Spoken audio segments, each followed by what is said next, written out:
1 students. Good, very good. So without wasting time, let me go to my lecture.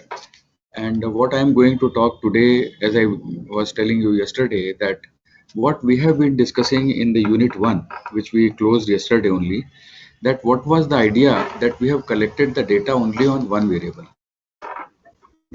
You can select any one variable, there is nothing wrong. You can collect the data only on, say, income, and definitely you can analyze it with the tools which we have seen in the univariate analysis or the analysis of the univariate data. But as I told that in the real life situation, the data is available plenty on plenty of variables and many number of variables. So it is always interesting to note, and it is always interesting to analyze the data if you have the data on more than one variable. So we'll go one by one. We are not going to jump from one variable to straight away to 10 variable. Just like as the count goes 1 2 3 4, हम लोग भी वैसे ही चलेंगे 1 के बाद 2. So whenever the data, I start from here. Of course, you know that unit 2 in your syllabus, it is the exploration of the bivariate data. Now what is bi? Bi मैंने आपको कल भी बताया. Bi का मतलब होता है 2. So whenever the data is collected on two variables, any two variables, but remember the most important thing is that these data or the variables are quantitative in nature. Now recall my first lecture. I always keep on going back to my first lecture because that is the basis and that is the foundation. That okay, anything, everything starts with the data, fine. But what is the type of data or what is the nature of data? So there was a broad classification that if the data is measurable in some number, what is quantity? Quantity का मतलब ही होता है कि आप जैसे बोलते हैं ना आपकी हाइट क्या है तो आप एक नंबर देते हैं 5 फीट 7 इंच, या आपका वेट क्या है तो आप कहते हैं सर 50 किलोग्राम और 55 किलोग्राम. तो anything which is measurable in terms of quantity. Now you will wonder, और आपको मन में आ रहा होगा कि कौन सी चीज ऐसी है जो क्वांटिटी में मेजर नहीं कर सकते. Say for example, if you are talking about your honesty, which is a quality, so how can you measure that honesty? Are you 10 kilograms honest or 20 kilometers honest? There is nothing like this concept. So in that case, what happens is, hello, please mute your mic. Hello.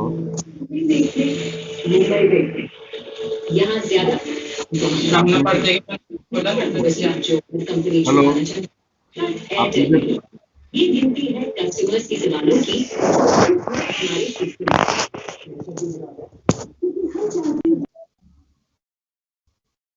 So I will request that I have muted from here. Please keep your mic on mute. If you have to discuss anything, you are most welcome in the lecture or after the lecture. So I have muted you all because that disturbs. Okay? Am I audible? मैं सुनाई दे रहा हूँ आपको? Yes, sir. Yes, sir. Okay. Yes. Okay. Good. Okay. Fine. तो please आपस में बातचीत मत कीजिए. जस्ट लाइक ए क्लास में जैसे आप बात करते हैं वैसे यहाँ बात मत कीजिए, because it interferes to my voice. फिर आपको सुनाई नहीं देगा कि मैं कह रहा हूँ. So anyways, coming back to my lecture, what I was telling that the variable which we are starting from here is that whenever the data is collected on two variables, say quantitative, that means which can measure. This is very important. What I am going to discuss in the unit 2 at the moment is the idea of a quantitative data. But as I was telling you that my data can be qualitative also. In that case, we shall discuss later on. Suppose you are just collecting the data with respect to male, female. Now that is just a category. Male, how many male student and how many female student. That count I can give, but category as such is qualitative.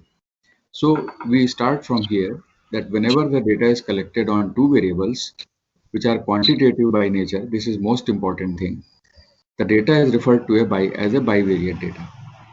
For example, the data collected on income, expenditure, height, weight, sales, demand and supply, etc., or the height of the father and the height of the son or the height of the daughter. All these, whenever you are collecting the data on two variables, then that data becomes a bivariate data. So, of course, here I have just given you in one line that two variables under considerations may be categorical or qualitative also. So that qualitative data analysis we shall discuss later on. So now once you have the data which is which is quantitative by nature, in that case, the whole thing is that how we are going to start or how we are going to go ahead with its analysis. So always we start with something like what we call as a visualization. Visualization का मतलब क्या होता है? कुछ भी देखना, देखने को ही आप बोलते हैं visual. So if you remember that we have discussed when we started with the idea of diagrammatic representation, we have discussed the concept of certain diagrams. Like there we have also discussed the idea of bar chart and multiple bar chart and so on and so forth. So here I am going to introduce a new kind of bar chart, which is called stacked bar chart. It is like a bar chart only, but it is stacked. Stacked का मतलब होता है एक के ऊपर एक रखना. जैसे आप कई किताबें एक के ऊपर एक रख देते हैं, तो that is called stacking. So now suppose you are collecting the data on any two countries, suppose country A and country B, and you are just collecting the data on their color preference. Country A में red colour कितना prefer होता है, country B में red colour कितना prefer होता है या blue colour कितना प्रिफर होता है, something like that. So we are talking about certain level. So what we do is that the stacked bar chart or the graph extends the standard bar chart जैसा ही है, from looking at one numeric value across one categorical variable to two, एक के बजाय दो, because we are in the bivariate. Some disturbance is coming actually. Uh, okay, no problem. It is now gone.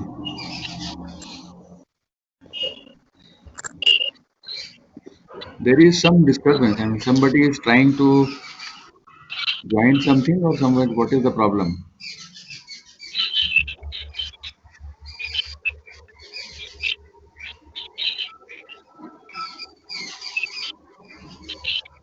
Okay, fine. So what I am telling that looking from one variable, we go to two variable, and then each bar is divided into a number of sub bar, stacked end to end, each one corresponding to a level of the second categorical variable.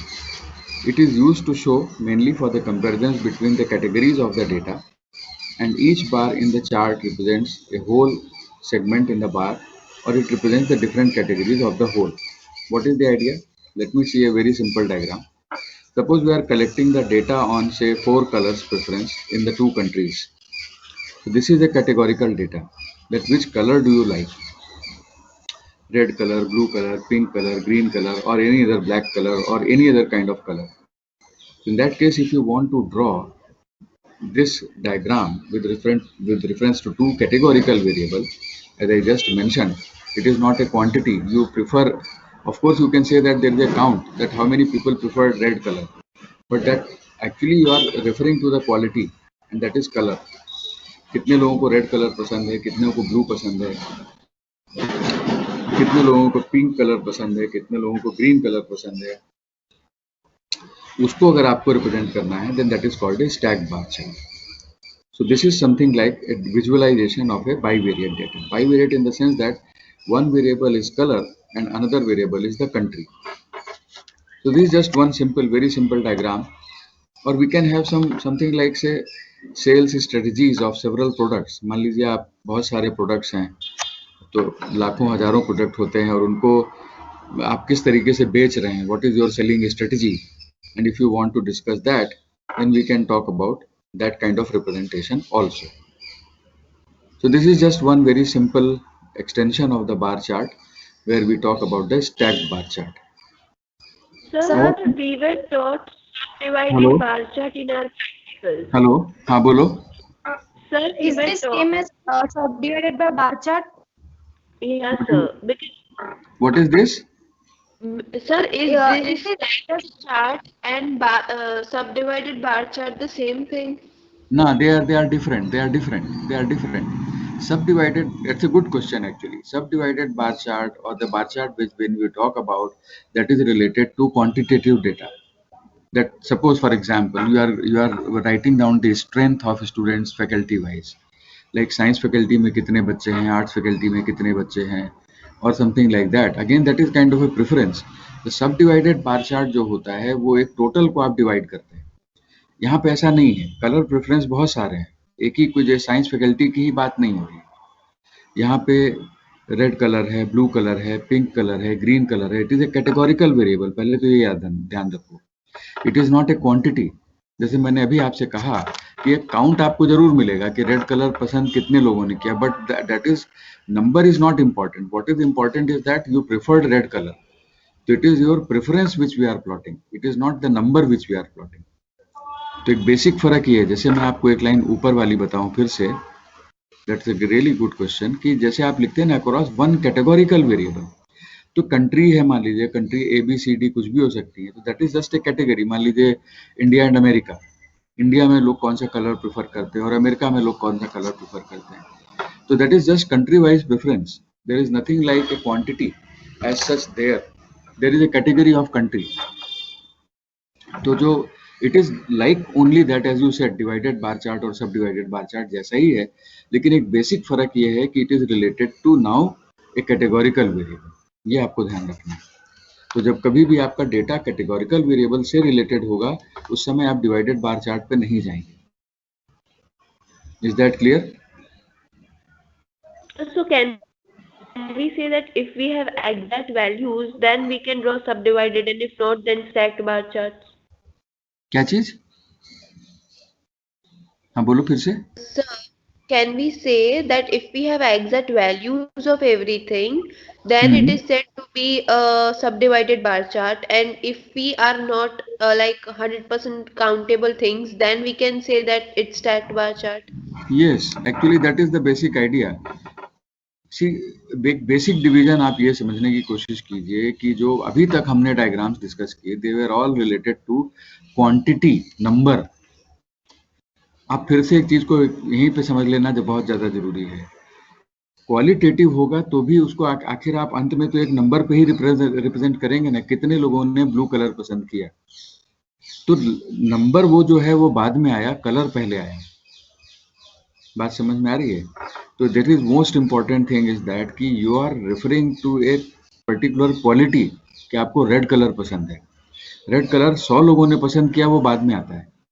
और जो सब divided bar chart है उसमें colour की बात नहीं हो रही है, उसमें एक डेटा है, कुछ भी है data related to, and that data is divided.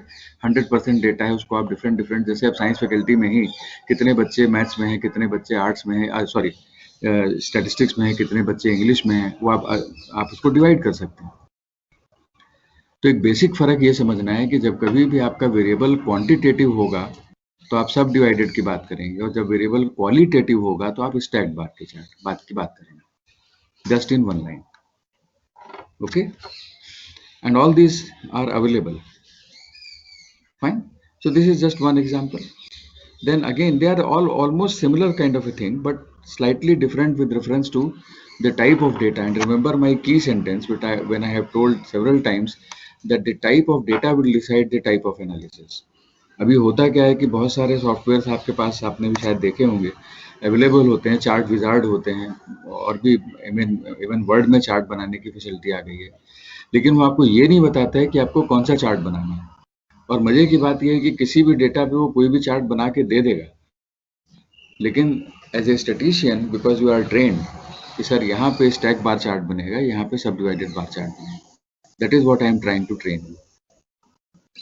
Okay, so next is stack के बाद एक आता है क्लस्टर्ड बार चार्ट. क्लस्टर्ड का मतलब होता है एक साथ बहुत सारी चीजें क्लस्टर होना.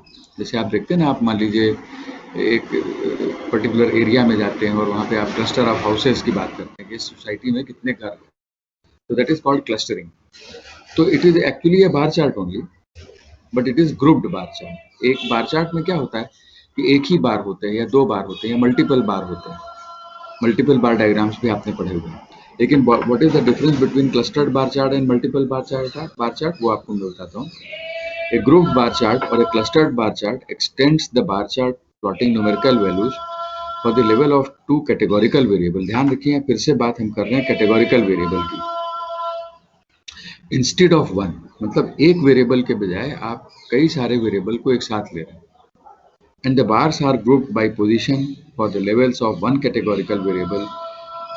अब यहाँ पे एक्चुअली क्या है मेरे पास, और वैसे भी मान लीजिए होता भी तो नोट्स में मैं आपको बोर्ड पर भी ब्लैक एंड वाइट ही बता पाता, लेकिन आजकल बहुत ब्यूटीफुल कलर कॉम्बिनेशंस अवेलेबल हैं and there is a lot of command which you have to give for the chart. जैसे आपको याद होगा स्कूल लेवल पे भी जब आप कोई ग्राफ या डायग्राम बनाते हैं तो आप एक्स वाई एक्सिस बताते हैं, एक्स वाई एक्सिस के बाद आप एक्स का स्केल क्या है, वाई का स्केल क्या है, फिर आप मान लीजिए डिफरेंट टाइप के डेटा को रिप्रेजेंट कर रहे हैं तो डिफरेंट आप कलरिंग या कोई डिफरेंट पैटर्न लाइन बनाते हैं या डॉट्स बनाते हैं या वर्टिकल लाइन बनाते हैं जस्ट टू डिस्टिंग्विश, जिसको आप लीजेंड बोलते हैं अपनी भाषा में। तो यहाँ पे अब आजकल बहुत, जैसे मैंने कहा, data visualisation itself has become a statistical analytical tool, that is what we use in what they call as data scientist nowadays. तो उसके इसमें क्या होता है, बहुत अच्छे अच्छे कलर्स, मैं यहाँ कलर तो आपको नहीं दिखा सकता, लेकिन बहुत से कलर को हम यूज कर सकते हैं and which indicate the secondary category level. क्या, जरा आप इसको समझने की कोशिश करते हैं कि एग्जाम्पल से मान लीजिए कि कोई सेल का डेटा है आपके पास, और जो सेल का डेटा है वो 3 कैटेगरीज में डिवाइडेड है। मान लीजिए फर्नीचर, एक बहुत बड़ा बिग बाजार है या मल्टी वॉलमार्ट जैसा है जहाँ पे बहुत सारी चीज़ें मिलती हैं, तो फर्नीचर भी बिक रहा है, ऑफिस की सप्लाई भी बिक रही है, टेक्नोलॉजी का मतलब आपके मोबाइल से लेके आपके टेलीविजन सेट तक बहुत कुछ सब बिक रहा है, और सबको आपको एक साथ दिखाना है कि सबके सेल्स कितने हो रहे हैं। तो आप क्या करेंगे, एक तो क्या है, सेल है, और सेल है with different to separate certain categories. तो कैटेगरीज क्या है, फर्नीचर की कैटेगरी है, ऑफिस सप्लाई की कैटेगरी है। अब मान लीजिए आप सिर्फ बार चार्ट की बात कर रहे थे तो आप बाकी कैटेगरीज की बात नहीं कर सकते थे। फर्नीचर बिका, कितना बिका, 5 शोरूम्स में, 6 शोरूम में, ABCD, खत्म बात। लेकिन आपको एक साथ चारों शोरूम में आपको ये दिखाना है कि फर्नीचर कितना बिका, ऑफिस सप्लाईज के सामान कितने बिके, टेक्नोलॉजी के सामान रिलेटेड कितने बिके। तो आप अगर ये बड़ी वाली लाइन देखें, यहाँ पे जो मैंने ड्रॉ किया है, ये लाइन जहाँ से मेरा कर्सर आ रहा है, दिस इज जस्ट, अगर सिर्फ इतना ही पोर्शन हम कंसीडर करते हैं तो this was just like your bar chart only, nothing different, it is just a bar chart. But as I said, cluster का मतलब होता है एक साथ बहुत, जैसे एक मोहल्ले में या सोसाइटी में आप जाते हैं तो एक घर नहीं होते, बहुत सारे घर होते हैं। So in that case, this is clustering of houses. The same way here we have the clustering of the data with reference to certain categories. आप इससे ज़्यादा भी ले सकते हैं, ऐसा जरूरी नहीं कि आप 3 ही कैटेगरीज लें, आप 4-5 जैसे आपको पता है फूड आइटम, अब फूड आइटम में 10,000 आइटम होते हैं कम से कम, तो फूड आइटम कितने बिके, तो एक कैटेगरी बना दिया आपने। फूड में भी आपका ब्रिवरेजेस कितना गया, आपका बाकी चीज़ें, आपका सीरियल्स मतलब अनाज कितना बिका, and so on so forth. तो as I said that it all depends upon, बेटा लेक्चर है, मैं 12:15 बजे बात करता हूँ तुमसे। हेलो।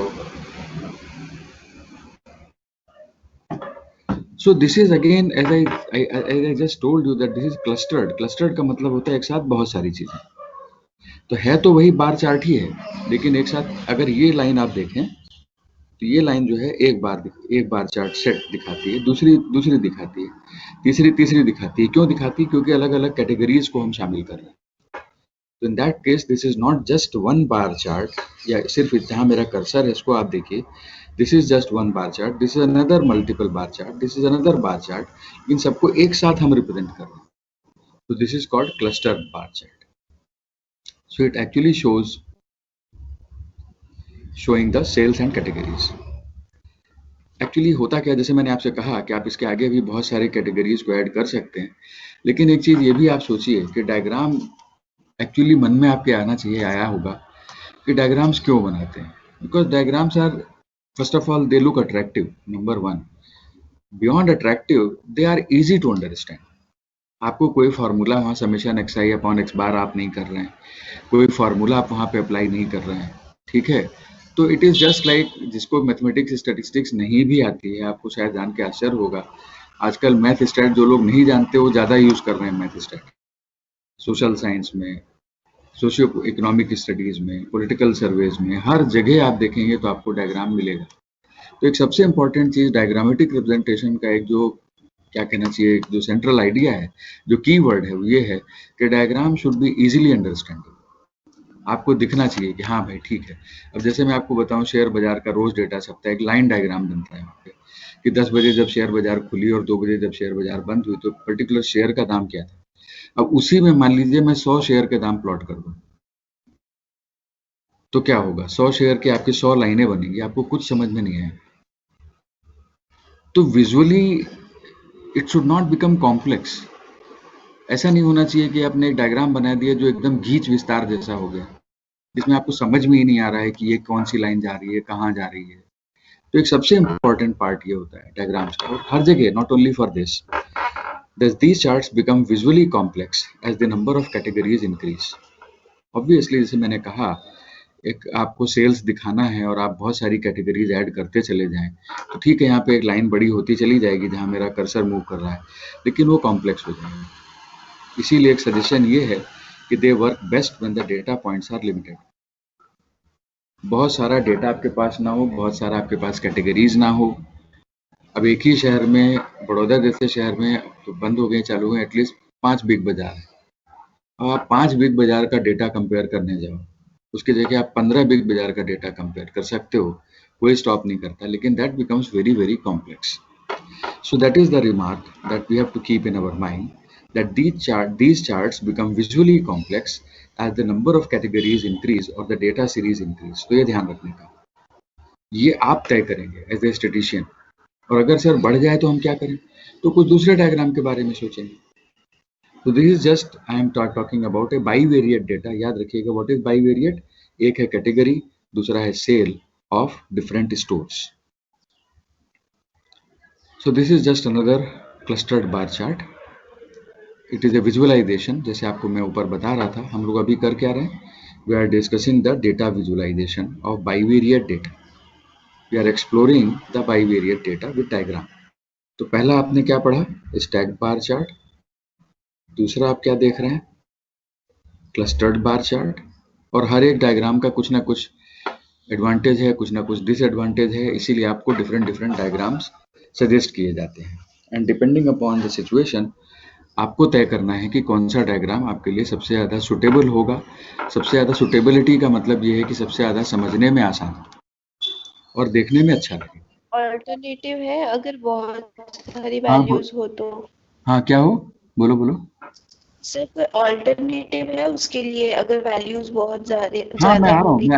मैं वही बात करने जा रहा हूँ, अभी अभी हम लोग वही डिस्कस करेंगे, वन बाय वन चलेंगे। It's a good question again. जैसे मैंने भी खुद ही कहा कि अगर सारे मान लीजिए आपकी कैटेगरीज बहुत ज़्यादा हो जाएं और आपके ये सब नंबर्स बहुत ज़्यादा हो जाएं, तो फिर आप क्या करेंगे? अभी एक्चुअली क्या है कि मैं आपको वन बाय वन सब चीज़ें बता रहा हूँ, ठीक है ना? तो लेट अस ट्राई एंड सी कि आगे क्या आता है, देखते हैं।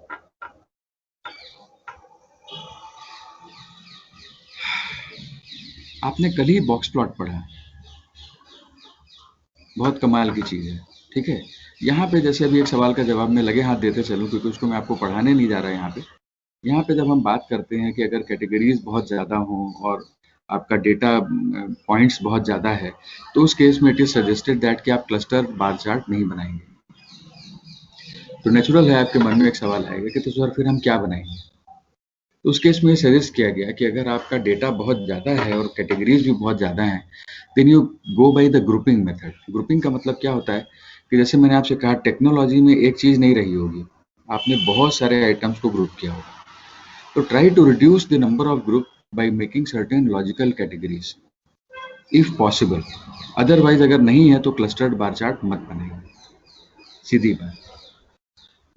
Then there is no data visualization as such if the number of categories increases too many and the number of data points also increases too many. It becomes visually very very complex. तो उस case में उसको हम किसी और दो तरीके से बना करके या किसी डेटा को सब डिवाइड करके हम डायग्राम प्लॉट करने की कोशिश करते हैं। फिलहाल मैं आपको यही जवाब दे सकता हूँ। Okay, now another very important and interesting diagram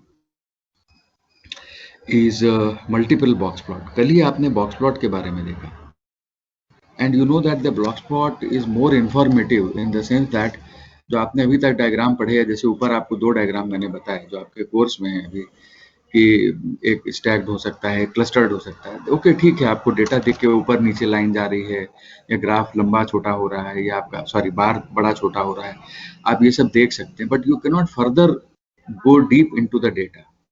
जैसे हिस्टोग्राम भी अगर आपने देख लिया तो ठीक है, एक हिस्टोग्राम बन गया, रेक्टेंगल्स बना दिया है आपने, कुछ ऊपर नीचे हो रहे हैं, रेक्टेंगल इतना दिखेगा, एंड मिड पॉइंट को ज्वाइन कर देंगे तो फ्रीक्वेंसी पॉलीगन बन जाएगा, सारी बातें हो जाएंगी। लेकिन जब आपने कल देखा कि जब हम बॉक्स प्लॉट पे जाते हैं तो बॉक्स प्लॉट आपको एक साथ 5 चीजें बताती है। इफ यू रिकॉल, जस्ट कल ही की बात है, आपको Q1, Q2, Q3 तो पता चलता ही है, और मिनिमम क्या है, मैक्सिमम क्या है, ये भी पता चलता है। Not only that, most important and interesting feature of the box plot is that it tells you about the shape of the data. सबसे इंपॉर्टेंट चीज है शेप का मतलब, वो सिमेट्रिक होगा कि नहीं होगा, आपने अब ये पढ़ लिया है। सिमेट्रिक होगा कि नहीं होगा का मतलब क्या है सर, उसकी लेफ्ट टेल लॉन्ग होगी या राइट टेल लॉन्ग होगी। Just looking at the whisker I can talk about कि भाई ये डेटा किस तरीके का है। एक चीज और जो फर्स्ट ईयर लेवल पे बहुत अभी जब ही इंट्रोड्यूस हुई है, there is a concept of what we call as an outlier. ये बिल्कुल नया शब्द है और काफी हाई लेवल पर यूज होता है। आउटलायर का मतलब ये होता है कि वो डेटा जो बाकी सभी डेटा ग्रुप से थोड़ा अलग हटके हो। I will give you an example. Suppose मान लीजिए आपके क्लास में ही मैं आपकी हाइट का डेटा रिकॉर्ड कर रहा हूँ सभी स्टूडेंट्स का। तो इन जनरल मान लीजिए मोस्ट ऑफ द स्टूडेंट्स की हाइट 5 फीट 5 इंच से लेके या 5 फीट 3 इंच से लेके 5 फीट 8 इंच या 5 फीट 10 इंच के बीच में है। लेकिन हो सकता है कि एक दो स्टूडेंट्स ऐसे भी हों जिनकी हाइट 6 फीट हो या 6 फीट 2 इंच हो। तो that data which is away from the rest of the data is a kind of outlier. उसका मतलब ये होता है, आउटलायर का मतलब ये होता है कि वो डेटा जो, जैसे आप मान लीजिए फॉर एग्जांपल आप कहीं किसी सोसाइटी में रहते हैं तो सब सर्विस क्लास लोग रहते हैं, मान लीजिए गवर्नमेंट जॉब करने वाले या कोई सब नौकरी वाले लोग रहते हैं, लेकिन वहीं पे एक बिजनेसमैन रहता है, तो उसकी इनकम का तो आपको अंदाजा ही नहीं लगेगा कि एक महीने में वो कितने पैसे कमाता है। तो ऑन एन एवरेज मान लीजिए सभी लोगों की तनख्वाह 50,000 से 1 लाख या 1.5 लाख के बीच में है, लेकिन एक आदमी है जिसकी एवरेज इनकम 5 लाख है, वो बताता नहीं, तो ही विल बिकम और his income will become an outlier. तो अभी तक क्या था, recently I mean 10-20 years back, लोग ये डेटा तो तब भी ऐसा हो सकता था, but in that case what was the suggestion, ऐसा डेटा को छोड़ दो। But later on people objected कि why you should leave such kind of data. तो फर्स्ट ईयर लेवल पे डिस्कशन थोड़ा ज़्यादा टेक्निकल हो जाएगा। If my data contains an outlier, how we should go for the analysis. तो यहाँ पे आपको सिर्फ एक पासिंग रिमार्क दे रहा हूँ कि डेटा में आउटलायर हो सकता है, उसको हमको छोड़ना नहीं है, लेकिन हम उसको डिटेक्ट कर सकते हैं। Now you go back to your diagram and visualization. Suppose you are plotting all these values. So most of the values will be plotted on XY plane, suppose for example on a graph paper, that is students and height and so on so forth. एक दो points हो सकता है आपके graph paper में बिल्कुल ऊपर की तरफ चले जाएं, बिल्कुल जिसको बोलते हैं नॉर्थ। ऊपर नॉर्थ का मतलब बिल्कुल आप ग्राफ पेपर के ऊपर जा रहे हैं, एकदम नॉर्थ में जा रहे हैं, सबसे ऊपर जा रहे हो आप। सबसे ऊपर जा करके मतलब वो डेटा कहीं पे आपने डेटा पॉइंट प्लॉट कर दिया, ग्राफ पेपर के बाहर तो चले नहीं जाओगे, इसीलिए स्केलिंग करते हो आप। तो वो जो डेटा जो बाकी सभी डेटा से बिल्कुल अलग हट करके है, उस डेटा का डिटेक्शन भी बॉक्स एंड व्हिस्कर प्लॉट करता है। ठीक है, so box plots are useful charts, that is what we have seen, which represents the several features of a data set. Set tells you about the median, मैंने अभी बोला आपको, median, quartile, maximum, minimum and possible outliers। ये बात कल नहीं हुई थी, but now because I had to cover it today, तो मैंने आपको आगे बताया कि outlier होता क्या है। Now these box plots are even more useful when they are placed side by side। अब आपने जो कल देखा वो तो एक सिर्फ हॉरिजॉन्टल लाइन बना दिया, उसका मैं वर्टिकल लाइन भी बना सकता था और एक बॉक्स बन सकता था, ऊपर नीचे लाइन बना करके आप बना सकते थे। अब मान लीजिए वो तो एक ही वेरिएबल था, यूनिवेरिएट। अब आप बाईवेरिएट पर आ रहे हैं, फिर आप ट्राईवेरिएट पे जा सकते हैं, फिर आप मल्टीवेरिएट पे जा सकते हैं, लेकिन वहां तक आपको मुझे ले नहीं जाना है। तो अगर अब हम मान लीजिए कोई दो जगह कंसीडर करें या दो लोकेशंस कंसीडर करें, से फॉर एग्जांपल कंसीडर 3 फॉरेस्ट, 3 भी नहीं, मैं आपके लिए 2 ही ले सकता था, लेकिन मैंने जस्ट समझाने के लिए। और 3 फॉरेस्ट है मान लीजिए ABC, और सब में आपको कुछ लोकेशंस पे जा करके आपको उनमें, जैसे होता है ना, हर फॉरेस्ट में ट्रीज होते हैं, लेकिन सभी फॉरेस्ट में ट्रीज सेम नहीं होते। तो कहीं कहीं आप बोलते हैं कि कुछ जंगल है बहुत घने जंगल है, तो it is called dense forest. और कहीं कहीं पे होते हैं आजकल, मुझे उस पर नहीं जाना, कि पेड़ कट जाते हैं और इवन बड़ौदा का ट्री कवर रिड्यूस हो रहा है, something like that. So if you want to compare the location even within Baroda, suppose I want to compare the location of say where I am right now, say in Vikram Bagh to say for example Kareli Bagh or Alkapuri. Alkapuri में आपको trees नहीं मिलेंगे जितने आपको यहाँ university campus में मिलेंगे। So if you want to compare that what is the tree density of different locations of a city, or you want to compare different three types of different forests in terms of their tree density or any other characteristic, तो आप क्या करेंगे? आप data collect करेंगे और उसको आप plot करेंगे। Something like this. Suppose these are some locations. आपके लिए मैं 2 भी लेकर के छोड़ सकता हूँ, या कोई नहीं, 2 से ज़्यादा भी आप ले सकते हैं। तो वी कैन हैव लोकेशंस से फॉरेस्ट ए, फॉरेस्ट बी, फॉरेस्ट सी। ये कोई हाइपोथेटिकल डेटा है, मैंने डेटा प्लॉट नहीं किया है, लेकिन अगर जहाँ मेरा कर्सर आप यहाँ से देखें, if I just draw this one, अभी इसको भूल जाओ थोड़ी देर के लिए, अब यही बोर्ड नहीं कि मैं छिपा नहीं सकता इसको। अगर सिर्फ ये होता जहाँ मेरा कर्सर मूव कर रहा है, this is just a box plot, box whisker plot. ये सिर्फ एक ही लोकेशन के लिए होता है अगर मेरा डेटा सिर्फ यूनिवेरिएट होता है। एक लोकेशन में कितना ट्री है, कितना ट्री डेंसिटी है, जो भी है वो आपने बना दिया, लेकिन अब आपको एक के साथ दूसरे को कंपेयर करना है, तो उस केस में आप दूसरे को भी लाएंगे, तो ये उसका कुछ जो भी डेटा होगा उसका कुछ बॉक्स प्लॉट बनेगा। तो ये जब आपने जो कल देखा वो हॉरिजॉन्टल था, ये वर्टिकल है। ऐसे डायग्राम्स भी आपको बहुत मिलेंगे देखने को। This is very very popular and very common data visualisation. Box whisker plot I can say is one of the most preferred diagram. Reason आपको पता है, मैंने अभी आज भी बताया और कल भी आपको मैंने बताया था कि it is more explanatory.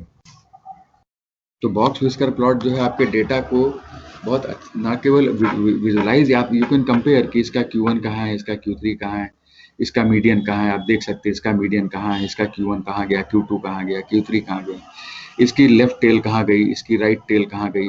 All these things are visual. So this is what, अब आप 1 ले सकते हैं, 2 ले सकते हैं, 3 ले सकते हैं, आप इसके आगे भी जा सकते हैं। तो आप डिफरेंट लोकेशंस पर, जैसे मैंने आपसे कहा करेली बाग, अलकापुरी, प्रतापगंज, सयाजीगंज, आप सिटी साइड जाइए, तो you can have with in the same city you can have different locations and you can have a different type of data. तो दिस इज जस्ट, जैसे आप देख रहे होंगे हर जगह वर्ड यूज हो रहा है मल्टीपल। बॉक्स प्लॉट तो पढ़ा ही है, इसमें कौन सी बड़ी बात है, लेकिन मल्टीपल बॉक्स प्लॉट भी हो सकते हैं। So this is another data visualization. Then अगर आपको याद हो तो आपने डॉट प्लॉट भी पढ़े थे। डॉट प्लॉट के आगे हम मल्टीपल डॉट प्लॉट पे जाते हैं।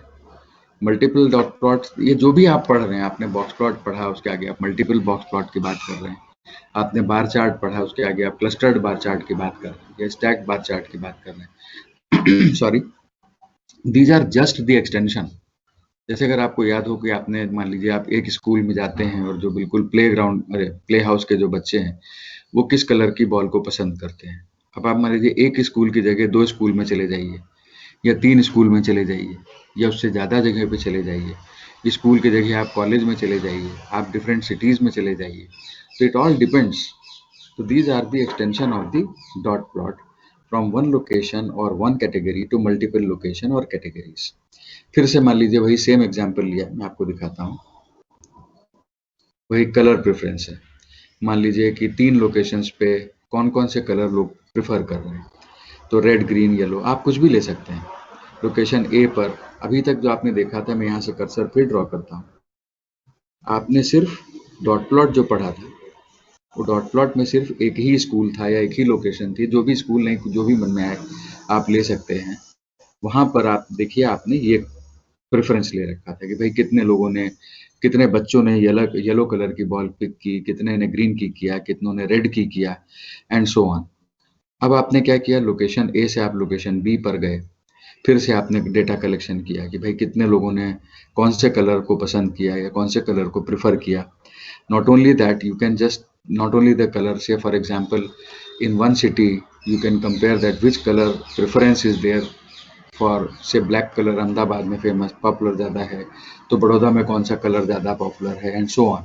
So you can compare different locations, different cities, even colour preference क्या है या और भी क्वालिटेटिव कैरेक्टरिस्टिक्स. आप मल्टीपल का मतलब ही होता है एक्चुअली तो दो तक ही जाना चाहिए, मैं आपको लेकिन ऐसे ही पे एक्सटेंशन भी बता रहा हूँ कि आप दो से ज़्यादा पर भी जा सकते हो.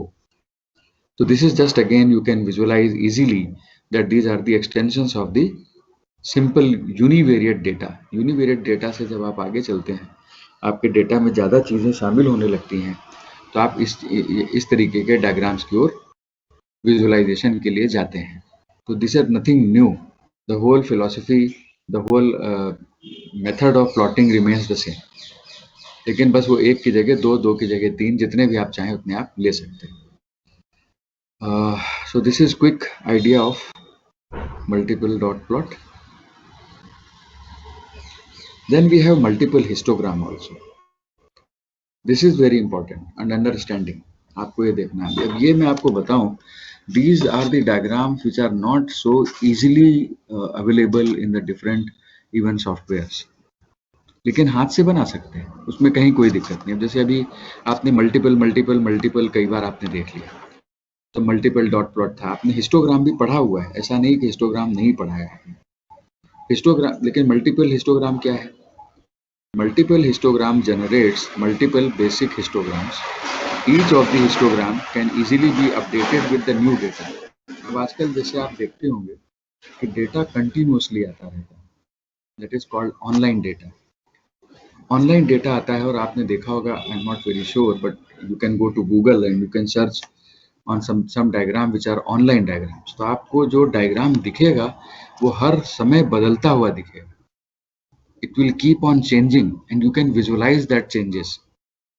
कि जैसे अभी मान लीजिए 10 बजे से लेके 11 बजे के बीच में आपने एक हिस्टोग्राम बनाया, 11 बजते बजते आपका नया डेटा आ गया, तो हिस्टोग्राम उसी ग्राफ पेपर पर आप दूसरा बना सकते हैं, या उसी चार्ट में, या उसी के ऊपर आप उसको ओवरलैप भी कर सकते हैं.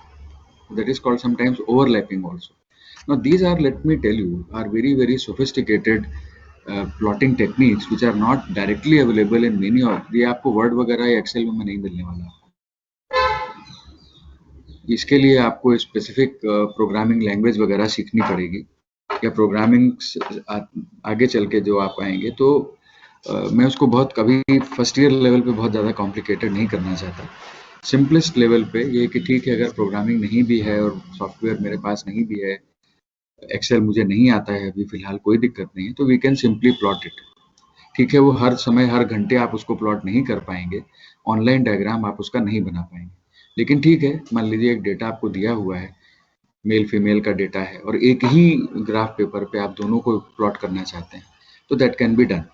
से फॉर एग्जाम्पल वही मैंने लिया है, we may have 2 histograms say gender wise. Age distribution आप ले सकते हैं कि what is the distribution of age of girls and boys in a class.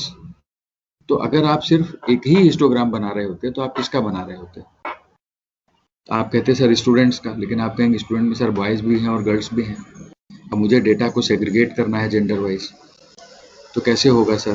तो उस केस में ठीक है, एक हिस्टोग्राम लड़कियों के लिए बनेगा, एक हिस्टोग्राम लड़कों के लिए बनेगा उसी ग्राफ पेपर पर. तो उस केस में क्या होगा? I can have histogram 1, I can have histogram 2. कैसे बनेगा? The data must be in columns with one column containing the data for each histogram. There must be a row containing the name of the histogram. We can also write down the lower and upper specification limit, क्योंकि आपको पता है histogram हमेशा एक continuous data के लिए बनता है. याद रखिएगा, जब कभी भी हिस्टोग्राम बनाते हैं तो उसके एक्स एक्सिस पे आप लिखते हैं class interval 10 to 20, 20 to 30, 30 to 40, जो भी आपके हैं. कोई जरूरी नहीं 10 to 20 हो, it can be 5 to 10 or it can be 3 to 5 or it can be anything. But remember one thing, that histogram is plotted for continuous data. Data has to be continuous, क्योंकि आपने देखा होगा histogram में एक histogram दूसरे histogram के साथ कुछ कॉमन बाउंड्री रखता है, कि एक जो हिस्टोग्राम की जो हाइट होती है, दूसरा जो आप प्लॉट करते हैं उससे बिल्कुल चिपका हुआ होता है, या बिल्कुल उससे ओवरलैप नहीं कहना चाहिए, बिल्कुल उससे ज्वाइंड होता है. इन that case that is the idea of continuity, क्योंकि आप बोलते हैं ना 10 to 20, 20 to 30, तो जो 20 वाली लाइन है वो कॉमन हो जाती है। तो this is how actually you have plotted. आपने शायद हिस्टोग्राम प्लॉट भी किया होगा, नहीं किया होगा तो अब करेंगे। Say for example we have the data gender wise and then the data must be in columns with one column containing the data for each histogram. There must be a row containing the name of the histogram. We can also write down the lower and upper specification limits along with the nominal. Nominal का मतलब होता है, जैसे मैंने आपको कहा, gender wise. Gender is a nominal data. ठीक है, नॉमिनल का मतलब होता है सिर्फ एक कोई आपने एक आइडेंटिफिकेशन दे दिया। जैसे for example what is your bank account number, तो जो भी आपका बैंक अकाउंट नंबर होगा वो आपके नाम को आइडेंटिफाई करता है कि this is the bank account number of mister so and so. ये जैसे आपको याद होगा मैंने एक एग्जांपल दिया था, Sachin wears the jersey of number 10। तो सबको पता है कि 10 नंबर की जर्सी इंडियन क्रिकेट टीम में अगर कोई पहनता है तो सचिन तेंदुलकर है। That is just a nominal, but 10 is greater than 9 and 10 is less than 11, ऐसा कोई मतलब नहीं है। It is just a name. तो आप उस पर जैसे आप बोलते हैं मेल फीमेल है, या आप बोलते हैं कैटेगरी है, LIG, MIG, NI, जैसे lower income group, middle income group, higher income group, these are just the categories. तो ऐसा आप बना सकते हैं and then you can plot on the same diagram. तो ये जैसे मैंने आपको बताया कि कुछ भी सीरियल नंबर हो सकता है आपका, यहाँ पे सीरियल नंबर मतलब आपका कोई भी डेटा हो सकता है जो आपको डेटा दिया होगा। Then you have a lower specification limit, you have upper specification limit, then you have some nominal data, and then suppose you have male histogram, female histogram, जो भी डेटा आपका दिया, तो जो डेटा दिया होगा यहाँ पे आप उसका एक्चुअल, यहाँ जो खाली स्पेस मैंने छोड़ा हुआ है यहाँ पे आपका एक्चुअल, आप डेटा को category wise, male female category wise आप उस डेटा को हिस्टोग्राम बना सकते हैं। तो होगा क्या, एक हिस्टोग्राम नहीं होगा, एक से ज़्यादा होगा, इसीलिए उसको नाम दे दिया गया multiple histogram. So this is what I can say very quick data visualization, and as you can understand कि ये आप शायद प्रैक्टिकल में आपको कराया जाएगा, मुझे नहीं पता है, but I hope you will be given some data, and for the given data you are supposed or you will be asked to draw such kind of diagrams.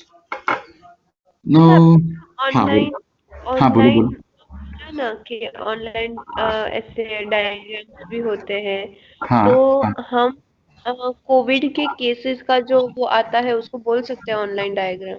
बिल्कुल बिल्कुल, वो ऑनलाइन डेटा आप बोल सकते हैं, और वो जो आप बता रहे हैं कोविड का केसेस बता सकते हैं, या जैसे मैंने आपको कहा कि बहुत सा डेटा है, जैसे शेयर बाजारी का डेटा है या इवन सेल का डेटा है। एक मिनट, हाँ श्वेता, मैं अभी क्लास में हूँ, 12 बजे। हाँ बोलो बोलो, तुम्हारा अभी भी फोन आया था, बोलो।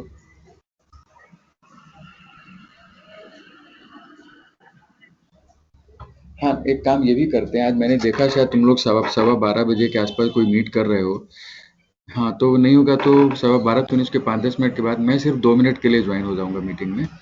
तो जो मैं कल तुमसे बात कर रहा था ना कि वो अरे कोऑर्डिनेटर, सेमेस्टर कोऑर्डिनेटर और प्लेसमेंट कोऑर्डिनेटर, तो मैं सोचता था अलग से उसके लिए क्या बात करना है ना, उसी मीटिंग में मैं 2 मिनट ज्वाइन करके निकल जाऊंगा, ठीक है ना। और उसी समय तुम जो बात करी वो बात भी हम लोग कर लेंगे। मेरा लेक्चर 12 बजे तक है, 12:05 तक शायद मैं खत्म कर लूंगा, and after that I will join, है ना। अरे नहीं, कोई बात नहीं, कोई बात नहीं, होता है।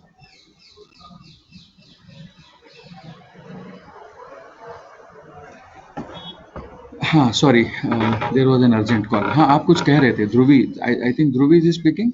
हाँ ध्रुवी या बोलो। हाँ, हाँ, बस वही कि वो कोविड के केसेस का जो मतलब लाइन ग्राफ आता है वो भी हम्म, ऑनलाइन जो है वही होगा ना।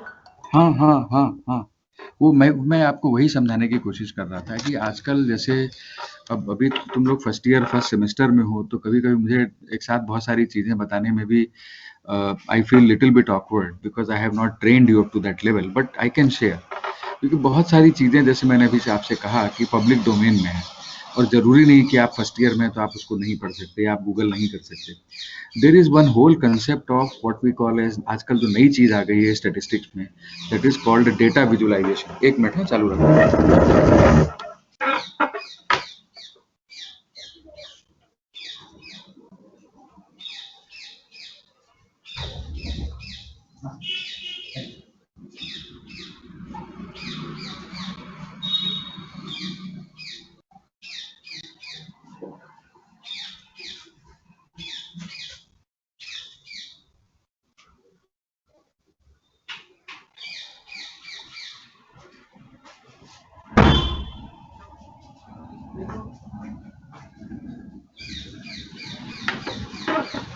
sorry.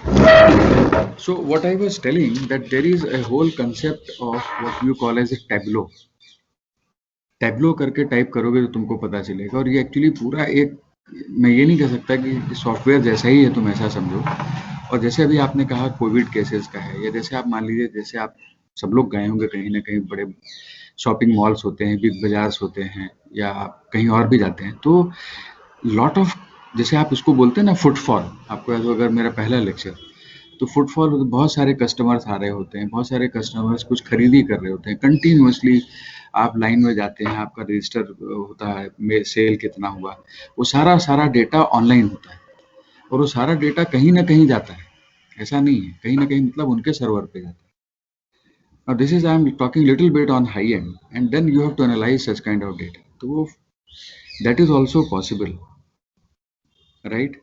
तो उस केस में क्या होता है, वो तो एक अलग चीज हो गई, डेटा कहीं चला गया, सर्वर में हो गया, स्टोर हो गया। मान लीजिए आपको कंटिन्यूअसली उस डेटा को प्लॉट करना है, that is called data visualisation, कि सुबह 10 बजे कोविड के कितने केसेज आए, 11 बजे कितने केसेज आए, कितने लोग एडमिट हुए, कितने लोग ठीक हुए, कितने लोग डिस्चार्ज हुए, anything everything can be continuously monitored on something like, आपसे मैं शेयर कर सकता हूँ, दैट इज कॉल्ड डैशबोर्ड। अब ये सब चीजें जो मैं आपसे बात कर रहा हूँ ना, ये थोड़ा हाई एंड बातें हैं, राइट? जैसे शायद आपको नहीं पता होगा, I can share, honourable chief minister of Gujarat is using dashboard, so he can monitor the several parameters of each district of Gujarat state continuously, अगर चाहे। वो अलग बात है कि किसी को टाइम नहीं होता है कि 24 घंटे अपने ऑफिस में बैठ के टीवी मॉनिटर को देखता रहे, but that is, there is something like a concept of a dashboard. तो कंटिन्यूअसली जो आपका डेटा आता रहता है, उस डेटा को आप कंटिन्यूअस अपडेट होता रहता है, कंटिन्यूअस उस डेटा की, आप कभी शेयर बाजारी का आपने देखा होगा, सेंसेक्स कैसे ऊपर जा रहा है, सेंसेक्स कैसे नीचे आ रहा है, आप लाइन डायग्राम्स देखते हैं, तो दैट इज ऑल पॉसिबल। तो endless possibilities are there, and data visualisation is a big deal.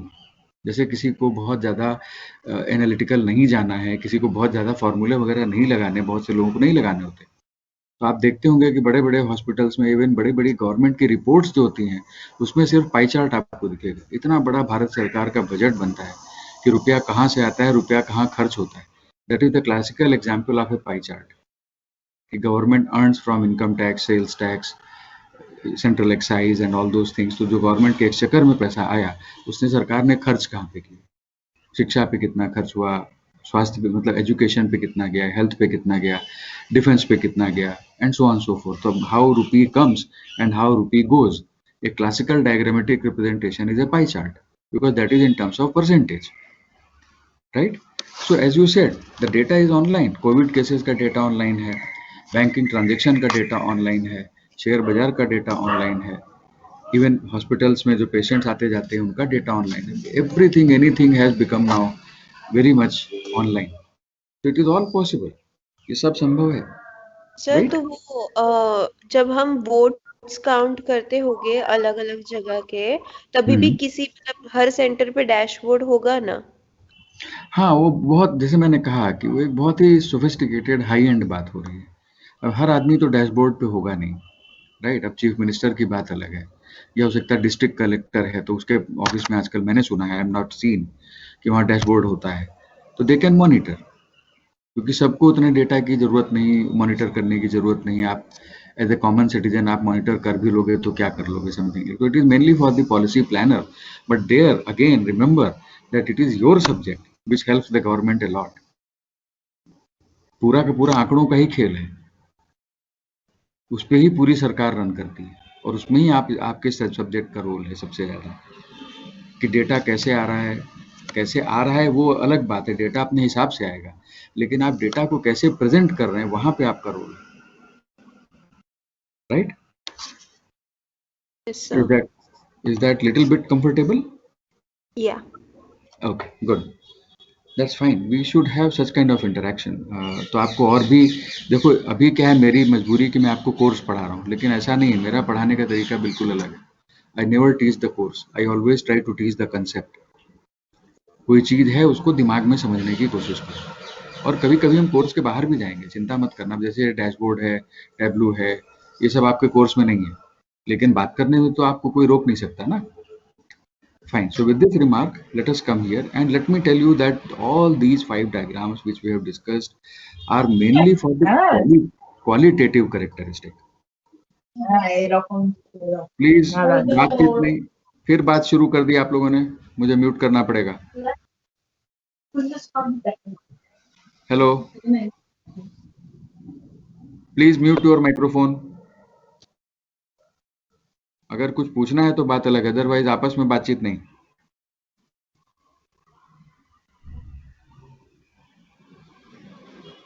Fine. So actually what I was telling this morning, that we have gone into the area of bivariate data exploration, and in the bivariate data exploration we have seen certain types of diagrams, right? And mostly we have been considering some categories also, and you must have seen that we are considering certain qualitative data also, like color preference is a qualitative data, country wise or ward wise or district wise or whatever is a kind of categorical data. Now our focus, of course, categorical data की ये data visualization है, इसकी analytical पर भी हम वापस आएंगे, लेकिन generally we start with, and most of the time मैं ये नहीं कह रहा हूँ, हमारा जो data होता है वो mostly quantitative भी होता है, कई बार data quantitative ही होता है. तो अगर data quantitative है तो उसकी अब analytical analysis कैसे होगी? Analytical बार बार मैं word use कर रहा हूँ, उसका मतलब ये है कि कैसे उस पर आप कुछ फॉर्मूला लगा सकते हैं, कैसे आप, जैसे आपने measures of central tendency calculate किया तो एक स्टैटिस्टिकल मेजर था, स्टैटिस्टिकल टूल है, ठीक है. उसी तरीके से जब मेरा डेटा बाईवेरिएट हो जाएगा तो उस समय कौन से टूल लगेंगे या कौन कौन से टूल हैं पॉसिबल जो लग सकते हैं, और फिर से सवाल वही आएगा कि कहाँ पे कौन सा टूल लगना चाहिए. तो अपार्ट फ्रॉम दीज 5 डायग्राम्स, आप अपने सिलेबस में भी देखोगे और मैं भी आपको बताने जा रहा हूँ, there is something like what we call as scatter diagram. ये जो डायग्राम तो डायग्राम ही होता है, आपको तो पता ही है. What is scatter? स्कैटर का मतलब होता है हाउ द थिंग्स आर और how the values are scattered, मतलब किस तरह से फैली हुई है, किस तरीके से वो वैल्यू अलग अलग डायरेक्शंस में जा रही है. सो फॉर एग्जाम्पल, अगर आपने जैसे डेफिनेटली एक्स वाई प्लॉट किया होगा स्कूल लेवल पे ग्राफ पेपर पे, तो आप क्या करते हैं, एक्स आई वाई आई. अब एक्स आई वाई आई क्या है? क्योंकि एक्स एक वेरिएबल, वाई दूसरा वेरिएबल, तो आपकी भाषा में 2 वेरिएबल हो गए, 2 वेरिएबल का मतलब वो बाई वेरिएट हो गया. तो एक्स आई वाई आई जो पॉइंट है उसके कोऑर्डिनेट्स अगर हम देखें तो एक सिंगल पॉइंट होगा एक्स वाई प्लेन पे. तो ऐसे अगर हम पूरा का पूरा डेटा प्लॉट कर दें, सिर्फ प्लॉट कर दें, उसमें और कुछ ना करें, तो एक्स एक्सिस पर एक वैल्यू, वाई एक्सिस पर दूसरी वैल्यू, से फॉर एग्जांपल एक्स एक्सिस पर हाइट और वाई एक्सिस पर वेट, या एक्स एक्सिस पे इनकम और वाई एक्सिस पर एक्सपेंडिचर, कोई भी दो, क्योंकि आप दो की दुनिया में हैं, बाईवेरिएट में हैं आप, ठीक है. तो अगर उस तरीके के डेटा को हम प्लॉट करें तो उसका बेसिक पर्पस क्या होता है? हम ये देखना चाहते हैं सर कि एक्स तो जिस तरह से बिहेव करता था या जिस तरह से मतलब एक्स की वैल्यूज बदलती थी वो तो है ही अपने आप में, लेकिन एक्स और वाई आपस में एक साथ कैसे बदलता है. जैसे अगर आपकी हाइट इतनी है तो आपका वेट कितना है, ये फॉर एग्जांपल आपकी इनकम इतनी है तो आपका एक्सपेंडिचर कितना है. नेचुरल है, आपका जो इनकम होगा उसके हिसाब से ही आपका एक्सपेंडिचर होगा. आप अपने इनकम से ज़्यादा तो एक्सपेंडिचर करोगे नहीं, अगर कर दोगे तो आपकी सेविंग्स माइनस में जाएंगी, समथिंग लाइक दैट मैथमेटिकली. तो बेसिक आइडिया क्या होता है कि अगर आप अपने डेटा में 2 वेरिएबल लेते हैं और दोनों के वेरिएशन को आप एक साथ स्टडी करना चाहते हैं तो क्या करते हैं, आप डायग्राम बनाते हैं, and that is called a scatter diagram. तो what is a scatter diagram? एक लाइन यहाँ पे आपको समझाते हैं. This diagram shows the joint variation. Joint के नीचे आप देखिए तो मैंने अंडरलाइन किया हुआ है. जॉइंट का मतलब होता है, एक तो क्या है कि एक वेरिएबल एक्स है जो खुद में वेरी कर रहा है क्योंकि वेरिएबल है, दूसरा वेरिएबल वाई है जो खुद में वेरी कर रहा है वो क्योंकि वो भी वेरिएबल है. लेकिन क्या ऐसा है कि how X changes it affects the changes in Y? Are you getting what I'm saying? So how your income changes, does it affect your expenditure? Yes, if you earn more, you spend more, isn't it? So there is some kind of relation between the two variable, and the variation in one variable affects the variation in the other variable. It may be possible, not necessary always, ऐसा हमेशा जरूरी नहीं है, लेकिन बहुत सी situation में ऐसा होता है कि एक वेरिएबल जो है वो दूसरे वेरिएबल को अफेक्ट करता है या उसके वेरिएशन को अफेक्ट करता है। Now the whole issue is we want to study the joint variation. Joint क्यों वर्ड आपने यूज किया? क्योंकि एक तो x है और दूसरा y है, तो यहाँ मैंने लिखा हुआ है xi yi। अभी तक आपका डेटा क्या था? x1 x2 xn। Let x1 x2 xn be random sample of size n, तो उसका मीन क्या होगा, उसका वेरिएंस क्या होगा, उसका मोमेंट क्या होगा, सब आपने निकाल डाला। तो उसी तरह से अगर y अगर आपका x के जगह, this is just A notation, x के जगह y होता तो आप क्या करते हैं? y का मीन निकाल देते, y का वेरिएंस निकाल देते, y का मोमेंट निकाल देते and so on so forth, जो जी मैं वो कर लेते। तो the diagram which we are now going to plot is the joint variation among the pair of values। ये वर्ड याद करिए, यहाँ मेरा कर्सर है, इस पे ध्यान रखिएगा कि अब एक वैल्यू नहीं है, आपके पास दो वैल्यूज हैं। तो this diagram shows the joint variation among the pair of values xi yi, I going from 1 to n, of course अगर n डेटा पॉइंट है, and this gives the idea of the relationship between two, bracket में लिखा important part, quantitative variable. तो एक चीज आपको अपने दिमाग में अब बैठा लेना है कि scatter diagram will be plotted only and only when the data is quantitative by nature। और अगर डेटा क्वालिटेटिव होगा तो ऊपर के सारे डायग्राम आपको दिखा दिए, पांचों में से कोई भी diagram, depending upon the situation and suitability of the data and suitability of the representation. Diagram बार बार मैं कह रहा हूँ, डायग्रामेटिक रिप्रेजेंटेशन के लिए एक ही चीज आपको ध्यान में रखना है कि diagram should not be complex. ऐसा डायग्राम मत बना दो कि कुछ समझ में ही ना आए। तो दैट इज द ओनली की word for making diagrams, that diagram should be easily understandable and they should look attractive. वो ऑब्वियसली एक अलग बात है, डायग्राम्स अच्छे लगने चाहिए, लोगों की नजर जानी चाहिए वहां पे, राइट? तो अभी तक जो आपने डिस्कस किया ऊपर के 5 diagram, that was for the nominal और so called categorical variable. If the data is now quantitative by nature, in that case we can plot this pair। जैसे आप बोलते हैं ना कि स्कूल में भी जब आप लाइन बनाते थे, x y, y is equal to mx plus c, very famous equation of the straight line, where m is the slope of the line and c is the intercept of the line। तो आप क्या करते थे? x y data को जो दिया होता था उसको ग्राफ पेपर पे आप प्लॉट करते थे। वही चीज यहाँ पर है, वहां पे आप लाइन बनाते थे, ठीक है, लाइन हो सकती है, लाइन नहीं भी हो सकती। तो उस केस में आप ये देखना चाहते हैं कि how the variation in one variable is affecting the variation of the other variable. कैसे करेंगे वो बाद में आएगा। Just one line before I stop for today. If the points are scattered around a straight line, मान लीजिए आपने graph बनाया, आपको मैं नेक्स्ट लेक्चर में दिखाऊंगा, ग्राफ भी दिखाऊंगा मैं आपको। आफ्टर प्लॉटिंग द ग्राफ, अगर आपको लगता है कि ये जो पॉइंट्स हैं ये मोर और लेस स्ट्रेट लाइन जैसे लग रहे हैं, क्योंकि डायग्राम में क्या होता है, आपको सीधे सीधे जब तक आप उन लाइन डॉट्स को ज्वाइन नहीं कर देंगे आपको पता नहीं चलेगा कि ये डायग्राम कैसा है, लेकिन मोर और लेस आपको एक पैटर्न पता चलता है। तो if the points are scattered around a straight line, the relationship is said to be linear. ये बहुत काम की चीज है, आगे चल के आपको और डिटेल में समझाऊंगा मैं।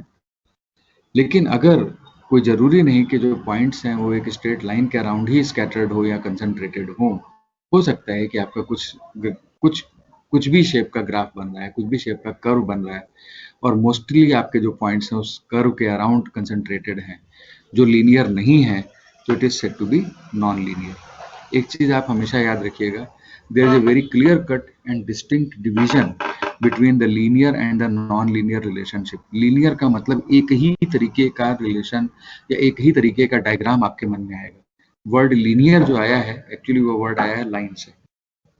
सो linear word comes from the word line, and line का मतलब होता है लाइन, उसके अलावा उसकी और कोई दूसरी परिभाषा नहीं है।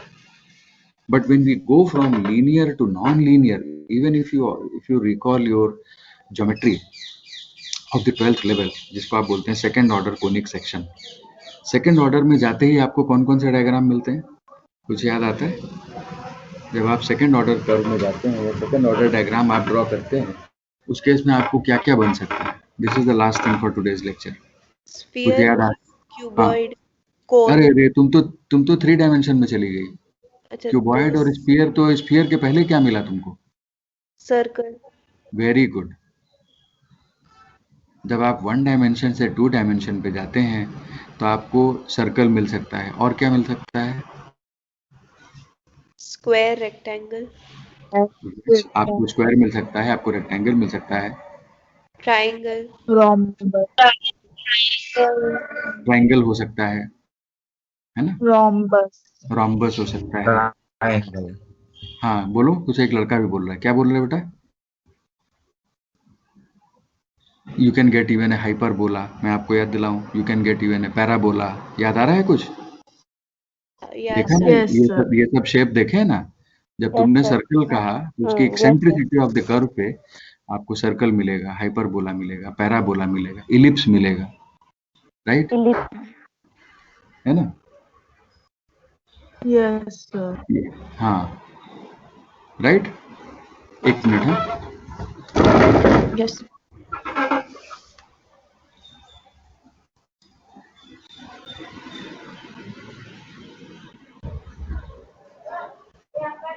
किसी का नहीं किया है, हम फिर से आए, देखो ये हमारे मैडम ने लिख दिया है आपका ब्रैकेट दिया, तो आपने फोन नंबर कर दिया है, वो किसी का नंबर नहीं है, एक का नंबर लिखा है। अरे बाप रे, मैं तीसरी बार आए। हाँ रुकिए, हाँ रुकते हैं।